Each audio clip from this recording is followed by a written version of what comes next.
کہ اگر وہ مال کو کسی ایسی جگہ خرچ کرتا ہے جہاں سے اس کی آپ کہہ لیں کہ آخرت اورینٹیڈ ہے، اگر اس شخص کے خرچ کرنے والے کے دماغ میں آخرت ہے تو وہ ایسی جگہ پہ انویسٹ کرے گا جہاں سے اس کو صلہ آخرت میں ہی ملے گا، دنیا کے صلے کی اس کو پھر پرواہ نہیں ہوگی۔ جیسے کہ ہم یہاں پر ایک اور حدیث دیکھ لیتے ہیں کہ آپ صلی اللہ علیہ وسلم نے فرمایا کہ انسان کہتا ہے میرا مال، حالانکہ تیرا مال تو وہ ہے جو تو نے کھا کے ختم کر دیا، یعنی کہ تم نے استعمال کر لیا یا تم نے پہن کر بوسیدہ کر دیا اور اللہ کی راہ میں خرچ کر کے قیامت کے دن کے لیے محفوظ کر لیا۔ 3 طرح کے مال تھے تمہارے پاس، ایک تو تم نے کھا لیا، پی لیا، اڑا لیا، تیسرا جو تم نے پہن لیا، تیسرا جو تم نے اللہ کی راہ میں خرچ کیا، جو اللہ کی راہ میں خرچ کیا ہے نا، یہ 3 طرح کے مال ہیں تمہارے، ٹھیک ہے۔ اگر تو تم نے اللہ کی راہ میں خرچ کیا ہے تو وہ تو محفوظ ہو گیا، وہ تو صلہ تمہیں آخرت پہ ملے گا، ٹھیک ہے۔ اور اس کے علاوہ جو مال بچ گیا ان سب چیزوں پہ انویسٹ ہونے کے بعد، تمہارے کھانے پینے پہ اور پہننے پہ اور آخرت پہ انویسٹ کرنے کے بعد جو مال بچ گیا وہ تمہارا نہیں ہے، وہ تمہارے وارثوں کا ہے، وہ تمہارے پیچھے رہ جانے والوں کا ہے۔ جیسے آپ نے دیکھا ہوگا کہ بہت سارے لوگ جب دنیا سے، بے شمار لوگ ایسے ہیں جو دنیا سے جاتے ہیں، ان کے کوٹھیاں، بینک بیلنس بھرے ہوئے، دولت جائیداد، سونے، اس طرح کی چیزیں وہ چھوڑ کر جاتے ہیں۔ تو اگر تو انہوں نے اپنی زندگی میں رہتے رہتے اللہ تعالیٰ کی راہ میں خرچ کر لیا ہوگا جتنے کا حکم دیا گیا ہے، اور اس نے پہن لیا اور لیا، استعمال کر لیا، تو وہ اس کا مال تھا۔ اب پیچھے جو رہ گیا ہے اس کے ساتھ اس کا کوئی اس کو واسطہ نہیں ہے، اس کو وہ کچھ بھی نہیں کر سکتا، وہ استعمال نہیں کر سکتا اس کو، ٹھیک ہے، جب تک کہ اس کی اولاد جو ہے وہ پیچھے سے اس کو کسی نیک کام میں انویسٹ نہیں کرتی، اس کو اس بچی ہوئی دولت میں سے یا پیچھے چھوڑی ہوئی دولت میں سے کچھ حاصل نہیں ہونے والا، کوئی فائدہ نہیں دینے والا اس کو۔ اور یہاں پر ہم دیکھ لیتے ہیں کہ آگے جو بات کی گئی ہے کہ جسے چاہتا ہے حکمت دیتا ہے، یعنی کہ اس کو حکمت اور دانائی مل جاتی ہے، اس کو سمجھ بوجھ مل جاتی ہے کہ اس نے انویسٹ کہاں پر کرنا ہے، خرچ کہاں پر کرنا ہے۔ اچھا، یہ حکمت اور دانائی جو ہے وہ صرف خرچ کرنے کے معاملات میں نہیں ہے، وہ دنیا کے زندگی کے ہر معاملے میں ہے۔ آپ حکمت اور دانائی دیکھ لیں کہ انسانوں کے ساتھ انسانوں کا سلوک حکمت ہے۔ آپ کو پتہ ہونا چاہیے کہ آپ نے کس کے ساتھ کس طرح سے بیہیو کرنا ہے، کس طرح سے آپ نے اس کے ساتھ رشتے نبھانے ہیں، کتنا آپ نے آگے جانا ہے اور کتنا آپ نے ڈسٹینس پہ رہنا ہے، کس طرح کے لوگوں سے آپ نے کس طرح سے ملن بڑھانا ہے، یعنی کہ ہر طرح کے دنیاوی جو معاملات ہیں اس میں بھی حکمت اور دانائی جو ہے نا اس کی بات کی جا رہی ہے کہ انسان کو معلوم ہونا چاہیے۔ اور اگر کسی کے پاس یہ والی حکمت ہے، اس کو سمجھ بوجھ ہے، اس کو رشتے رکھنے آتے ہیں، اس کو ہر طرح کی آپ کہہ رہے ہیں انڈرسٹینڈنگ ہے، تو یہ اگر اللہ تعالیٰ نے اس کو یہ حکمت دی ہے نا تو یہ اس کے لیے بہت ساری بھلائی ہے، اس کو بہت ساری بھلائی دی گئی ہے۔ تو یہ اللہ تعالیٰ کا بڑا کرم ہے ایسے لوگوں پر۔ اور دیکھیں آگے سب سے اہم بات جو کی جا رہی ہے کہ اور نصیحت تو صرف عقل مند ہی حاصل کرتے ہیں، یعنی کہ اگر نصیحت اللہ تعالیٰ کر رہے ہیں نا تو اللہ تبارک و تعالیٰ نے تو جو کہنا تھا وہ کہہ دیا، ٹھیک ہے نا۔ اب آگے ہم تک وہ جو بات پہنچی ہے وہ ہمارے نبی پاک کے ذریعے سے پہنچی ہے، تو اس بات کو جو بھی پلو سے باندھ لے گا، جو بھی اس سے نصیحت حاصل کر لے گا وہ عقل مند ہوگا۔ یعنی کہ عقل مند کے نصیب میں ہی یہ نصیحت آتی ہے کہ اس سے کوئی دین کی بات کی جائے اور اس کو پکڑ لے کہ ہاں یہ بات مجھ سے دین کی گئی ہے، اب مجھے اس پہ عمل کرنا ہے، ٹھیک ہے نا۔ اور اس کے علاوہ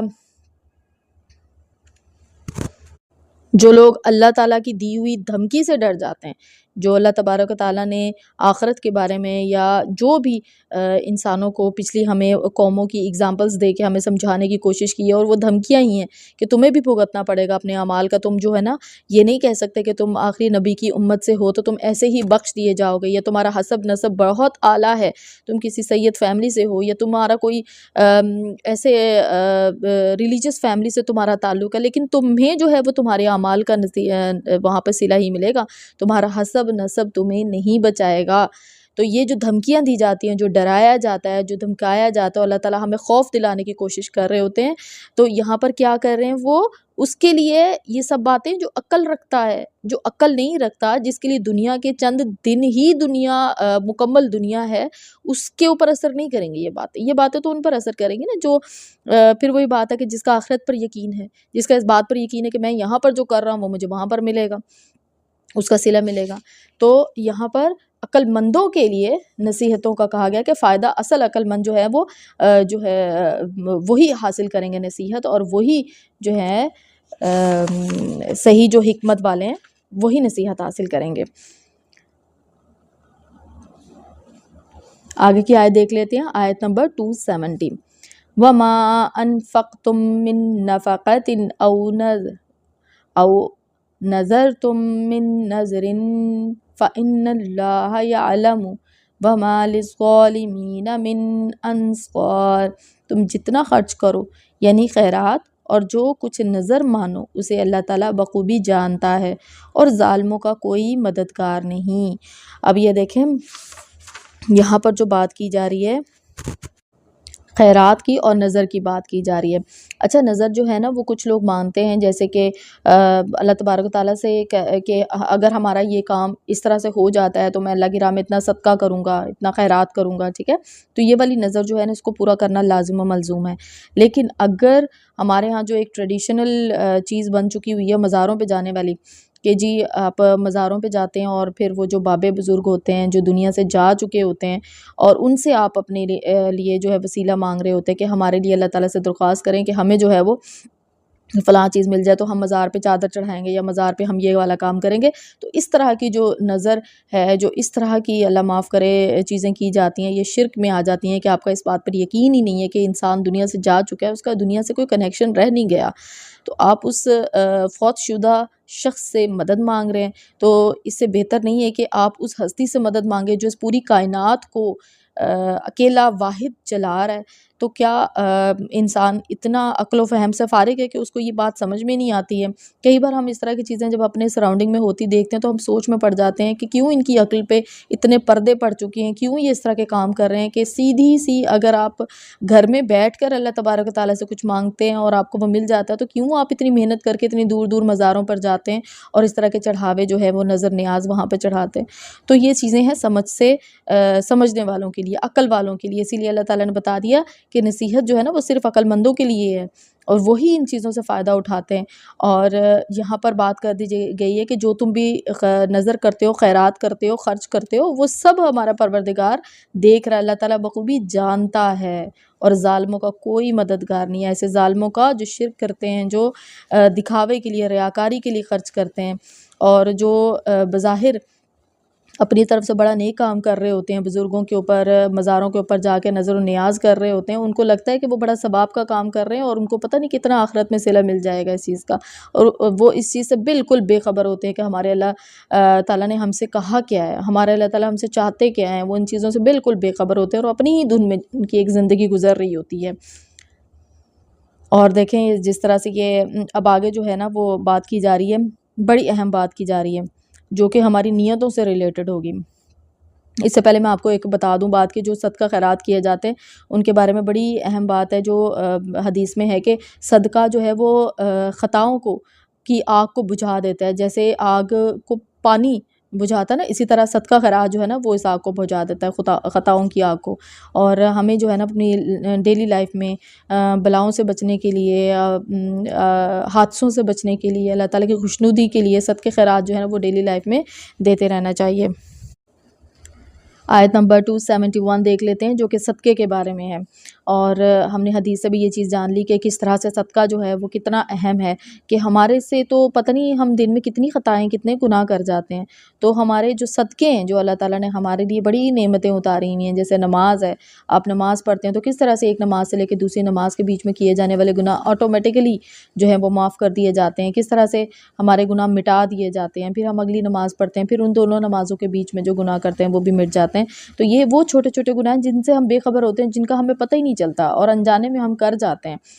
صغیرہ گناہوں کی بات نہیں، کبیرہ گناہوں کی بات نہیں ہو رہی یہاں پر، ان چھوٹے صغیرہ گناہوں کی بات ہو رہی ہے جن کو ہم انجانے میں کر جاتے ہیں یا پھر کئی بار جان بوجھ کر بھی کر جاتے ہیں، تو ہمیں اپنے پروردگار سے معافی طلب کرتے رہنا چاہیے۔ اور یہ نعمتیں ہیں اللہ تعالیٰ کی کہ اگر ہم اپنے دین پر ٹھیک سے چل جاتے ہیں نا، چل پڑتے ہیں، تو ہمارا پروردگار تو ہمیں ویسے ہی ساتھ ساتھ ہمارے اچھے کاموں کی، نیکیوں کی وجہ سے ان ہمارے گناہوں کو معاف کرتا چلا جاتا ہے جن کا ہمیں پتہ بھی نہیں ہوتا، اور یہ بڑی نعمت ہے۔ اگر ایسا نہ ہو تو اللہ معاف کرے، آخرت میں پتہ نہیں ہمارے تو ڈھیر لگا ہو ہماری خطاؤں کا، ہماری جو ہاتھ سے گناہ ہوتے ہیں ان کا تو ڈھیر لگا ہو، تو اللہ تعالیٰ سے ہمیں معافی طلب کرتے رہنا چاہیے۔ اللہ تعالیٰ اپنا کرم فرمائے ہم سب پر۔ آگے کی دیکھ لیتے ہیں آیت نمبر 271، ان تبدوا الصدقات فنعما ہی وَإِن تُخْفُوهَا وَتُؤْتُوهَا الْفُقَرَاءَ فَهُوَ خَيْرٌ لَكُمْ وَيُكَفِّرُ عَنْكُم مِّن سَيِّئَاتِكُمْ وَاللَّهُ بِمَا تَعْمَلُونَ خَبِيرٌ۔ اگر تم صدقے خیرات کو ظاہر کرو تو وہ بھی اچھا ہے، اور اگر تم اسے پوشیدہ پوشیدہ مسکینوں کو دے دو تو یہ بھی تمہارے حق میں بہتر ہے۔ اللہ تعالیٰ تمہارے گناہوں کو مٹا دے گا، اور اللہ تعالیٰ تمہارے تمام اعمال کی خبر رکھنے والا ہے۔ اب یہاں پر بڑی اہم بات کی جا رہی ہے۔ پیچھے ہم نے پڑھا کہ اگر تم کسی کو ایسی صورتحال میں دیتے ہو کہ تمہاری نیت یہ ہے کہ مجھے لوگ دیکھ رہے ہیں اور میری واہ واہ ہو جائے گی، بلے بلے ہو جائے گی، معاشرے میں مجھے لوگ بڑا سخی سمجھیں گے اور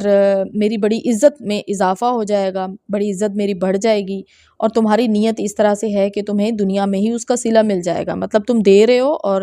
جس کو دے رہے ہو اس کے اوپر تم احسان کر رہے ہو اور سراؤنڈنگ کے لوگ واہ واہ تمہارے اوپر کر رہے ہیں، یعنی کہ تم نے خرچ کیا ریاکاری کی نیت سے۔ تمہاری نیت کیا تھی؟ کہ مجھے دنیا میں ہی عزت مل جائے، دنیا میں ہی صلہ مل جائے مجھے اس خرچ کیے ہوئے کا۔ لیکن یہاں پر ہمارے اللہ بیچ میں ہمیں منع کیا گیا کہ ریاکاری سے دینے سے منع کیا گیا، اور پھر یہاں پر اب ہمیں بتایا جا رہا ہے کہ اگر تم صدقے خیرات کرتے ہو تو تم دونوں طرح سے کر سکتے ہو، یعنی کہ تم چاہو تو ظاہر بھی کر سکتے ہو اور چاہو تو چھپ کر بھی پوشیدہ پوشیدہ بھی دے سکتے ہو، ٹھیک ہے۔ اب یہاں پہ دیکھو ظاہر کرنے سے اگر ہم دیکھتے ہیں مراد، تو ظاہر کرنے سے کیا مراد ہے؟ اگر ہم نے ظاہری طور پہ کسی کے سامنے اس نیت سے دیا کہ یہ دوسرا بندہ بھی اس کی مدد کرے گا یا دوسرا بندہ بھی اسی طرح کسی کے اوپر خرچ کرے گا، ہمارے دل میں نیت کیا ہے کہ ہم جو ہے وہ اس لیے اس کو اس طرح سے سامنے کسی کی مدد کر رہے ہیں کسی دوسرے کے سامنے، تاکہ وہ انسان بھی اسی طرح کسی اور کی مدد کرے، وہ بھی خرچ کرے اپنے مال میں سے، ٹھیک ہے۔ یعنی کہ ہماری ظاہر کر کے اگر ہم کسی کو دیتے ہیں تو اب وہ جو ہمارے دل کے اندر بات ہے نا، وہ نہ تو اس شخص کو پتہ جس کو ہم دے رہے ہیں اور نہ ہی اس شخص کو پتہ جس کے سامنے ہم دے رہے ہیں۔ پتہ کس کو ہے؟ پتہ صرف ہمیں ہے یا اللہ تعالیٰ کو، کہ اس بندے نے کس نیت سے دیا، اس کی دل میں نیت کیا ہے، اس کی دل میں نیت ریاکاری ہے، دنیا میں ملنے والے واہ واہ والے صلے کی ہے،